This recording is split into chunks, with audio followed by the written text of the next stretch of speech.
What's up guys, and welcome back to another video. It's Matini here, and today I'm going to be sharing with you 10 things I wish I knew before becoming a single mom. So I cannot believe it guys, I have been a mom for a year now. It's crazy, the time has gone by so fast. The first year of motherhood has definitely been tough. Of course, this is my first time being a mom. This is my first time being a single mom. So I did not know a lot of the things that I'm going to share with you today. And I wish I did, because it would have made things a lot easier and I would have gone into this a lot smarter than I did. So I'm hoping that my sharing this video with you will allow you, if you're a new single mom, to go into this knowing exactly what to expect. Now, of course, you can't be prepared for everything, but I'm hoping that I can give you some information that will help you so that you can be better prepared for this journey. Now, if you are already a single mom and you've been through this road, then I'm sure you're going to relate to some of the things that I'm going to list on this video. So let's go ahead and get started.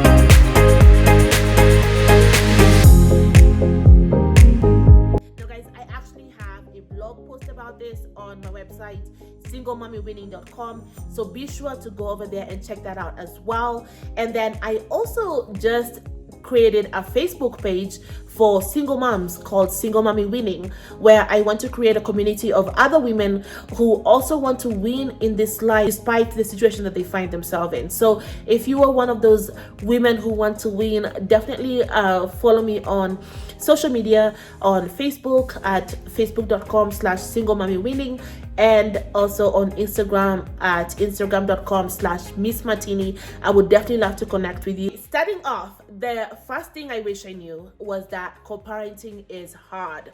Co-parenting is really, really hard. The biggest things that make it hard for me that I've noticed are, first of all, if your co-parent, the dad decides to be in your life and you're co-parenting with them, then you have to share your child with them. And oh my gosh, sharing your child with somebody else, especially somebody that you're no longer with or you don't like very much, it's a little hard because you have to trust that they have a good interest for your child like you do. And sometimes that can be a little hard to do if you don't have a good relationship with that person. But it can be hard because of that. The second reason why it would be hard is if you have to let your kid go to another environment that you don't really have control over. It's kind of hard to let go. It's really hard to let go and allow your child to just be there, because you're always thinking about, oh my gosh, are they being treated right? Are they getting the right nutrients? Is it a conducive environment for their best development for them? You're always going to be thinking about all those things. And I know it's a matter of trust, but it's still going to be in the back of your head, because you can't really control the environment that they're in, and you want to make sure that they're in the best environment possible. Even more is when, or if that person decides to date somebody else, now you have another party, that has influence over your child that you don't have any control over. So it can be really challenging navigating that. And I know for me, it has been definitely challenging this first year. And it has been mostly challenging because my ex, he hasn't been as involved as I thought he would be, which has really made it hard because I've had to kind of take up a lot of the slack. And what's even worse is that when he actually decides to come on, then I would have to share my kids when I've been doing the majority of the work. And that is really, really hard to fathom and just accept. But it is, you can do it, honestly. It's just, you definitely want to be able to develop a good relationship with your ex, so that you can be able to work together for the best interest of your child. Because at the end of the day, guys, it's about the child that matters. That's the most important thing, is what is the best interest for your child. And the best interest for them is to have both parents in their lives, both parents that are respectable to each other and that can actually work together to raise them in the correct way. So that's the biggest thing I want to tell you. Co-parenting is definitely hard. Second thing, guys, is that you may find that you are raising your child by yourself. Even with the partner, you will still see that there are some instances where you're doing most of the work, you're with them most of the time, or you're buying most of the items, you're making most of the decisions, because the other party is not as consistent or is not as present as they're supposed to be. So you definitely want to make sure that you understand that there is a chance that you may be raising your kids by yourself, or you may be doing the majority of the work without the help of the other party. Number 3, guys, is that you are going to need a lot of help. Gosh, when I went into this, I thought I could do it all by myself. You know, when I was in the hospital, I refused help from the nurses, because I just thought, I don't need your help. I know how to do this. I can just take care of my kids by myself. And it was mostly pride, because I did not want it to seem like I was weak or alone or left or abandoned or whatever. I didn't want it to seem like I was in a lesser position, because I was at the hospital by myself most of the time.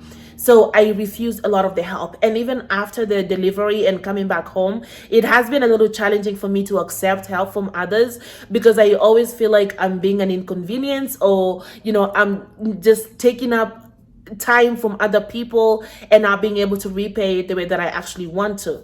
But you will definitely need a lot of help in raising your child or your children, help from babysitters and just a lot of different sources. And I think it's really important for you to be able to accept that you will need help and start to prepare yourself for that. Start to surround yourself with a support system that will be able to provide you with that help when you need it. If you don't have any family around that can be able to support you, then definitely get a group of other females that you can be able to, you know, talk to and chat with. That way you can be able to have that support team, you know, when you actually need it the most, because it's really important. Number 4, guys, is that self-care is important even as a single mom.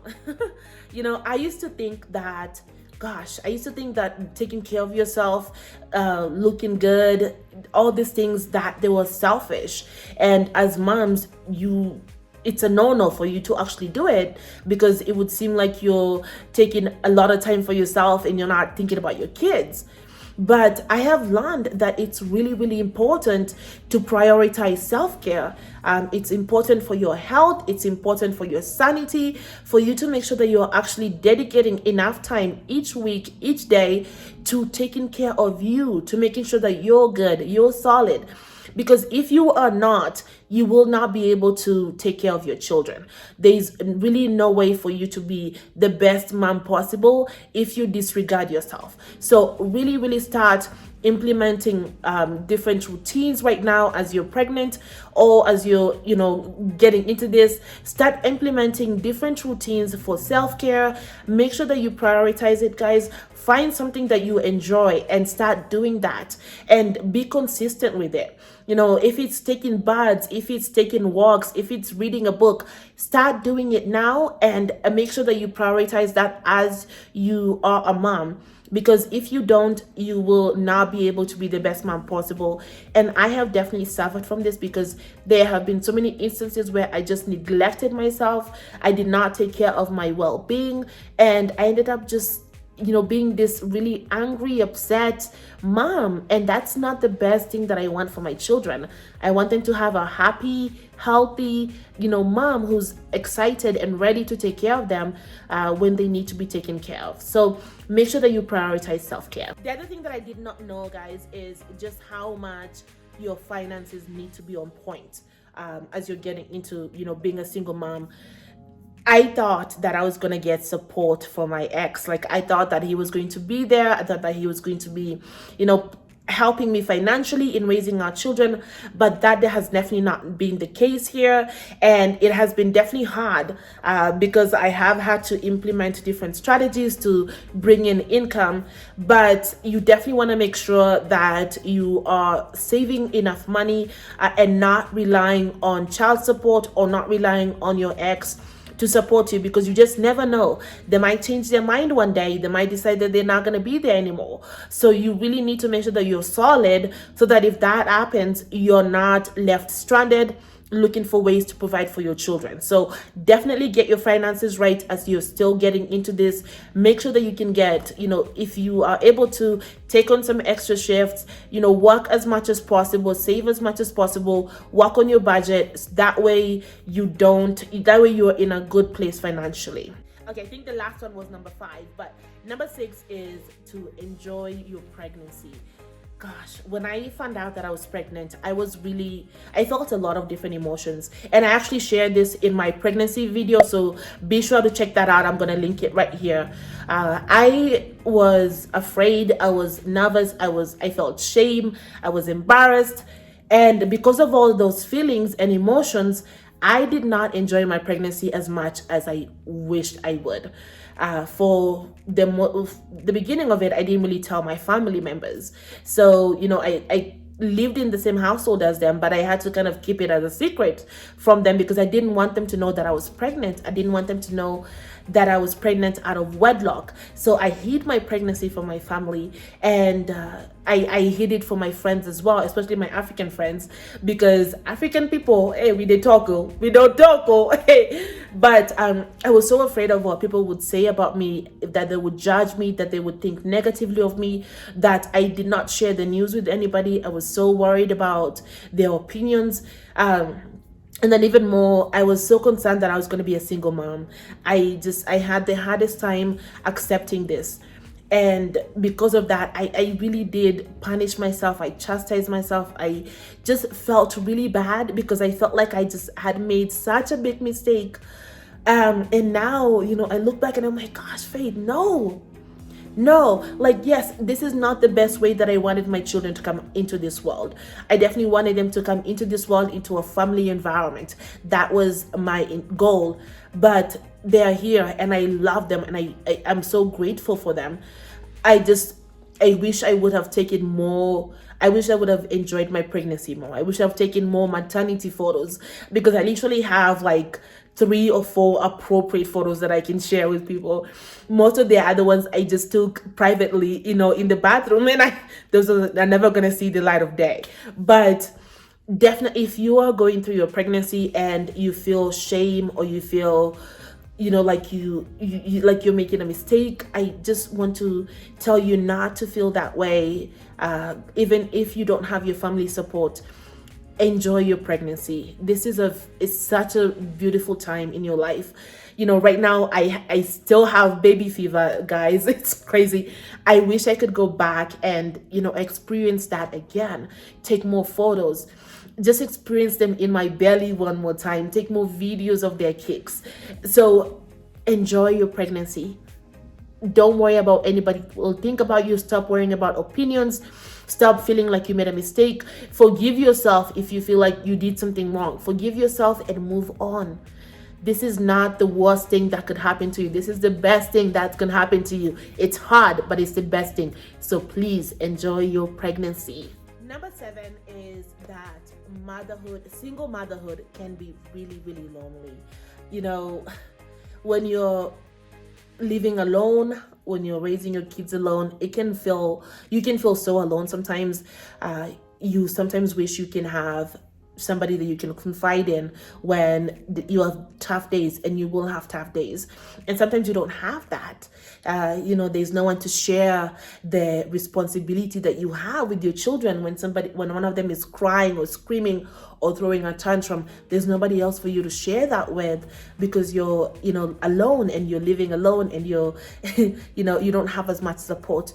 But take heart and know that you're not alone. Definitely find a great circle of friends that you can confide in, a great circle of friends that you can be able to share your experiences with and talk to your family members as well. I know my mama has been so helpful. She has been there for me throughout this whole time, and she has always been a call away. Every time I feel sad or whatever, she always wants to know, and she wants to cheer me up. So definitely confide in your family. I know it can be tough, when in a relationship, you can share all the exciting moments, like, oh my gosh, Dari started walking today, or Milo just talked today. But when you're single, sometimes you don't have somebody to share that with. But find a community that you can be able to be involved in, and that you can share those moments with. that way you're not alone.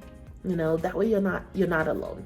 I know for me, when I finally actually accepted this, that I was going to be a single mom, I went back on Facebook and I rejoined, I became friends with all of my African family and whatnot. And I love being able to share the little moments on Facebook, and I have their reactions there, because it makes me feel good, like that there's somebody else who's actually rejoicing in this milestone that I'm rejoicing in. So definitely share with your friends and family if you don't have anybody else to talk to. Number 8 is that you can't really make plans like you used to before. Before you became a mom, you could do anything. If you wanted to go to the gym, just get up and go. If you wanted to go to the club, to the bar, whatever you wanted to do, you can just get up and go. But now that you're a mom, now that you're a single mom, you can't really make plans like that anymore. You can just get up and go. You can't just get up and do anything. You have to think about your kids. You have to think about who's going to watch them. You have to think about, is the place that I'm going to be acceptable? Is it going to be a good place for them? Are they going to have fun there? Am I going to have a hard time with them when I go there? So you always have to think about those things. Even with shopping, you have to think about, do I really want to drag 2 kids to the mall right now? Do I want to drag them to the grocery store and have them screaming over there? No, you don't. But you have to think about those things when you're now that you're a single mom, that you can't really make plans like you used to before. You have to be considerate about your kids. You have to think about who's going to watch them when you're away. If you get free babysitting like I do for my family members, you have to consider their schedules and literally have to make plans based on when they are available, because that's the only time that you can get somebody to watch your kids. So keep that in mind, that you won't really be able to make plans like you used to before. Number 9 is that you will gain strength you never knew that you had. Oh my gosh, single motherhood will definitely, you will have to be stronger. You will have to be a strong mom. You will have to be a strong person, because you're going to have to be the one that your kids look up to. You can't be scared because you have kids that look up to you to be strong and brave. You can't be crying all the time because you have kids who look up to you to be confident that you can take care of them and do what needs to be done. You will gain strength like that you never knew you had before, and it's the most amazing thing ever, because for you to take care of your children by yourself or doing majority of the work, it's not something that was meant to be done by just one person. But as you do it, you just have to develop the skills to be able to do it. And as you continue to go on the journey, you just find that you become a stronger individual. So that's something that I can definitely tell you, is being a single mom has definitely made me strong, especially being a single mom to twins. I have definitely toughened up even more than I was before. Right now, it's like I don't play around anymore. I've had to, be very resilient and, hold on jobs that I don't want to do just because I know that I have to do it for my kids. I've had to, stay up late, and not having enough sleep.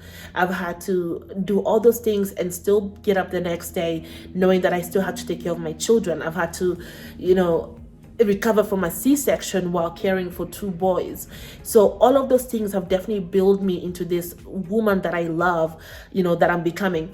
And that's one thing that I would never want to change with this journey. Raising twins is definitely hard. It's definitely a lot of work. It's a lot of work. And I don't talk about that a lot, but it can be a lot. And you definitely have to be creative. You have to be able to overcome the difficulties and the challenges that you face, but you can do it. You will gain the strength that you need to get through this, honestly. You will. Number 10 is that you will actually have to sacrifice more than just sleep. With being a single mom, you're going to have to sacrifice that nice paying job. Sometimes I would say you're going to have to sacrifice that nice paying job so that you can be able to take on a lower paying job, be home with the kids, and save for daycare, or like minimize daycare.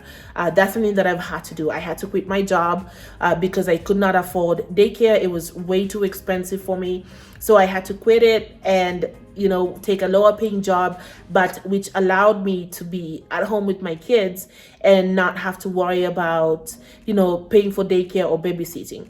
Also, you know, I sometimes work overnight, and when I work overnight, it's worked so perfectly because my mom can watch my kids. You know, she doesn't have to worry about watching them during the day. She watches them at night so that I can go to work and make some extra cash. So you definitely have to make sacrifices that are more than just, you know, your sleep. You may have to sacrifice your friends because they may not understand, you know, your current situation. You're literally going to be on a different level because as a single mom, you know, there's a lot of things that a lot of people won't be able to relate to. So you can't really